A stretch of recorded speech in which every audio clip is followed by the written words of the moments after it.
Hello everyone, today I am here to share with you all of the books I read in February. Even though February is the shortest month of the entire year, I somehow managed to read 8 books, which is great. It's the most I've read in quite a while, and honestly, this was a really good reading month. There was only a couple that I didn't love, and I have a 5-star in here, and I have a lot of 4-stars that I really enjoy. So, without further ado, let's get into the books I've read. As always, I'm going to start with my least favorite, working up to my favorite read of the entire month. So my only 3-star of this month is You Are Not Alone by Greer Hendricks and Sarah Pekkanen. This is an adult mystery thriller. I didn't really love it. This is their 3rd mystery thriller they've written together, like collaborated on, and I always say Life Between Us is my favorite, then I would put this one right in the middle, and then I really do not like An Anonymous Girl. So this one is very vague. Like I say with all mystery thrillers, go into it not knowing much because it will take the mystery and thrilling aspect out of it. But this one in particular, like, even reading it, I was like, what's going on? I tell you, it's about a girl named Shay who kind of has a mundane life and she wants more.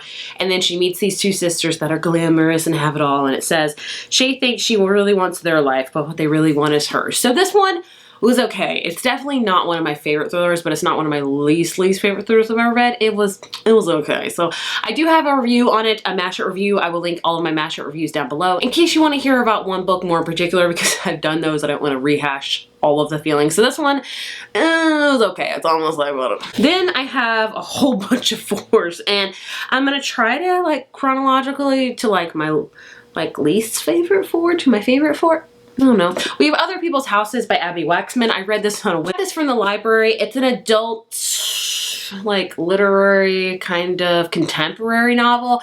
It really reminded me a lot of Big Little Lies by Liane Moriarty without the huge mystery in it. This one is really just about like a neighborhood and inner workings behind each house and what you really don't know behind closed doors. So we follow a multitude of characters. In particular, we follow one main character named Frances who has a husband and 3 kids, and you know, she's a stay-at-home mom, carpool, and all this kind of stuff. And we also follow another dad, another mom, and it's just like kind of this neighborhood that, do you really know somebody about what's going on behind closed doors? It doesn't really have any mystery, thrilling aspects to it, but it's just really about how each one of us in our own houses are going through different things, yet we kind of put on a facade of like, yeah, I've got it all together, life is great and all this stuff, but really is it?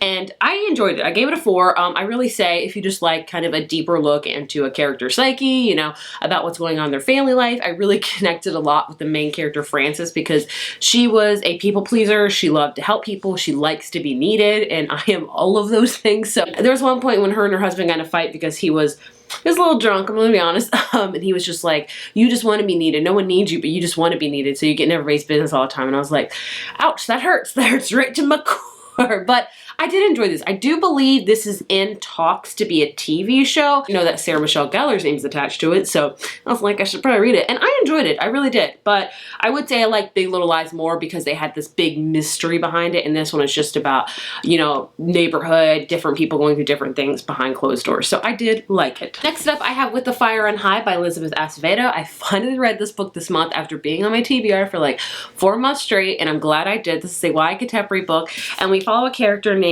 Imani, who is a teenage mom, and she's a teenage single mom, and she also is doing really good in high school, wants to be a chef, and she lives with her grandmother. So she is juggling a lot, and it's all about her senior year of high school, of going into this culinary class and maybe going to Spain for this culinary class, and also trying to raise her daughter right, and dealing with the father of her daughter, try to get in a relationship with her daughter and also her grandmother. And it's just a really good book. I really enjoyed Elizabeth Acevedo's writing. This went through quickly because the chapters are very short.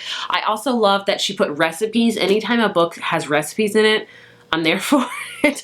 And I just really loved Imani. Imani was the true star of this book because I remember her still so vividly of how much she loved her daughter and her grandmother, and she wanted to do the right thing, and she wanted to be there for everybody and just do the right thing by her daughter. And I really loved and appreciated her for that. So I gave it 4, would highly recommend it, especially if you love books about food. This is a great one to read. Next up is Would You Like to Meet by Rachel Winters. This is an adult chick lit. I will say this is a perfect book if you are a rom-com lover.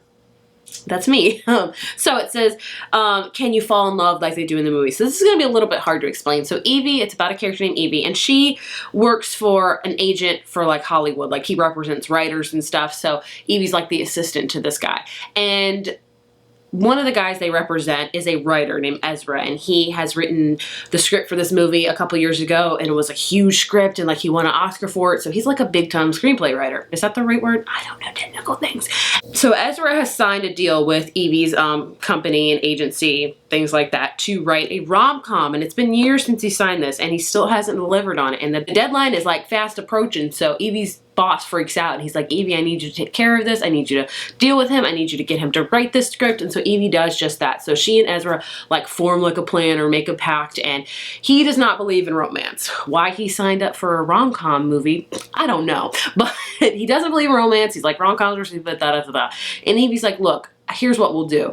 I will go on like multiple meet cutes a week and kind of just like, you know, write them out, and then I'm gonna fall in love just like that. I'm gonna set up some meet cutes randomly, just sporadic things like dropping my coffee on someone on the coffee house, and maybe it'll be love. So I'm gonna prove to you that love really does happen like it does in the movies. And if she does that, then he will write the script. So that is what this book is all about. What I really enjoyed about this book is when I tell you the plot, you think, oh, this is just going to go one way. You can already see how the love story's fleshing out. And you would be wrong, my friend. I don't want to spoil it for you, but it really took the traditional rom-com and kind of spinned it on its head. I really enjoyed it for that.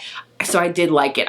It's a book about rom-coms, but it kind of twisted a lot. And I enjoyed it. So 4 out of 5. I don't think I've heard anybody talk about this. I liked it a lot. If you love rom-coms and meet cutes, good lord, this book said meet cute so many times. I would check it out. And then another thriller I read this month is The Sundown Motel by Simone St. James. And I gave this, like, I'm still grappling with whether to give it a 4 out of 5, honestly. Like, I don't know. Right now, I know I've eliminated half stars, and I have a video coming up very soon about how I rate books. I am sitting, like right now it feels like a 4.5 to me, and I'm trying to be like, is it more of a 5 or is it more of a 4? So I'm just, right now I'm going to put it at a 4. My Goodreads rating might change in the future, but either way, I really enjoyed it. So this is an adult thriller, and it has 2 timelines. One is in 1982, and we follow a character named Viv who has moved out. She wanted to be an actress in New York, but somehow she gets like straight into this place called Fell in New York, and to make ends meet, she decides to be like the night clerk at this really kind of rundown motel called the Sundown Motel. And then she notices things are kind of happening. Something is haunting and scary. And then one day she literally disappears out of thin air. Then in the future, we have 2017, we have Carly, who is the niece of Viv. And she's always been fascinated with Viv's disappearance. And she's always, like, it's always been on the back of her mind. So she decides, I'm going to go to Fell, New York, and I'm going to discover what really happened to my aunt. Like, where did she go? She couldn't have disappeared out of thin air. And so she decides to get a job at the same motel that her aunt did, and then things are happening just like they did to her aunt back in the 80s. So I really enjoyed this. I want to say I was surprised, but I'm not, because I've heard really good things about Simone St. James, and I'm going to read The Broken Girls ASAP. But I loved how we had 2 different timelines. I loved the mystery aspect of it. I was hooked. I loved that we also kind of had a supernatural element into it, and the mystery and the way I really enjoyed it. This is definitely one of my favorite thrillers I've ever read, and I would highly, highly recommend it. I liked it a lot. That's all I want to say, because with mystery thrillers, I don't want to tell you too much. Just know 2 timelines, kind of supernatural, haunting, mystery. It was good. Then also had a 4 stars. I should probably put this one before that one. Anyway, is American Rules by Catherine McGee. I read this because a lot of you guys have recommended it to me and said I would love it. And you were right. So I buddy read this with Kristen over at Super Space Chick, and we both really enjoyed it. This book is Gossip Girl meets royalty. And I love Gossip Girl. I've loved Gossip Girl ever since it first aired on the CW, and I still will watch it on occasion. I love Blair Waldorf. So this book, oh, it's going to be so hard to explain because we have so many characters. So it's basically if America had royalty, if George Washington decided to be the king instead of the president, and we kind of just follow along those lines. So the king in this book has 3 kids, and we follow 2 of them in this book, Patrice and, oh goodness, I forget their names, Samantha. Then we also follow Samantha's best friend, Nina, and then we also follow the other child of the king, Jefferson's ex-girlfriend, Daphne. So we have a lot of different things going on, and it gets really tangled and stuff like most Gossip Girl-esque books do. And Patrice is basically set up in line to be the next queen, and her parents want her to, you know, find a husband, get an arranged marriage, only she's in love with someone that, you know, her parents would not approve of, that it's a commoner. So we have that storyline going on about it, but we follow all those characters and how they're dealing with being royalty, with falling in love with the wrong person and things like that. I enjoyed it. It was addicting. I'm gonna tell you right now, this is an addicting series. I finished it. I really enjoyed it. 4 out of 5. If you love royalty books, but you also love a lot of drama, Gossip Girl, you know, betrayal, things like that, this is like a great kind of soap opera read. I don't know if that's the right thing, but I really enjoyed it. Highly recommend. 4 out of 5. And the last 4 out of 5 book I read this month, I actually am renting out to a friend, and that is Bringing Down the Duke by Evie Dunmore. This is the first historical romance book I have read. I have read a few historical books, but not particularly historical romance, where romance is the forefront. And I have to say, I loved it. I never thought I would say I liked romance. I never thought I would say I really loved a historical romance, but here I am saying that. I never thought a historical book would be one of my favorite books of all time. Looking at you, Nightingale, but I mean, the times have changed, the winds have changed. This book, oh, please forgive me because I don't have it on me. I want to say it's in the 1800s. We follow a character named, oh, I forget. Either way, she is going to Oxford, and she's one of the first female students to go to Oxford. And able to go to Oxford, she has to have the scholarship, and she basically has to work with the women's suffrage right movement. And her job is she's assigned to this guy like the Duke Montgomery, and she's supposed to get him to be a part of the women's suffrage, to support it and things like that. And of course, he's dark and brooding, has an estate and all that kind of stuff. And of course, you know, things happen, steaminess happens, and I really liked it. My friend who loves historical romance books, I immediately, when I finished it, I gave it to her. I'm like, you need to read this. You'll love it. I loved it. So I really enjoyed it. So in case you've read this book and you have more historical romance books, please recommend them to me. I've heard a lot about Tessa Dare. I want to check her out. Other books, please let me know, because I want to dip my toe into historical romance. I'm very, very surprised that I enjoyed it, because I usually don't like historical books, but I guess the romance really helps out. I really enjoyed it. My favorite book of the entire month is Wild at Heart by K.A. Tucker. I gave this book a 5 out of 5. I bought it on an ebook. I will buy it eventually in physical form. This is the sequel to the book The Simple Wild, which I read a couple years ago and also really, really loved. The Simple Wild, I don't want to tell you too much about the sequel because spoilers. The Simple Wild follows Calla, and she lives in Canada, and she's with her mom and stepdad, and things are hunky-dory, da-da-da. And she really has an estranged relationship with her dad, and she learns that her dad is not doing so well, and he lives in Alaska.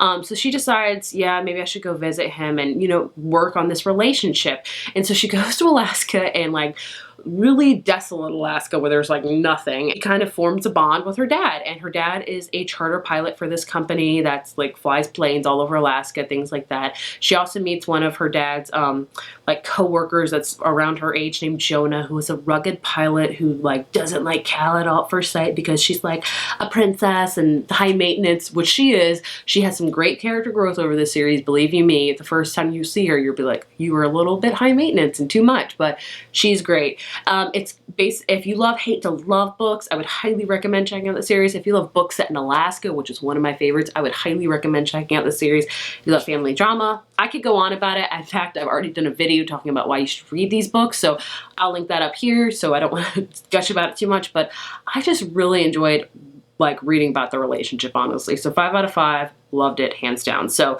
there you have it. Those are all the books I read this month. Overall, a really good reading month. I thought it was like, I'm really happy with what I read this month. There's only like one book I was like, the rest I really enjoyed. So yeah, I'm hoping that the rest of the year will continue to follow like this month and I expand my horizons and read amazing things.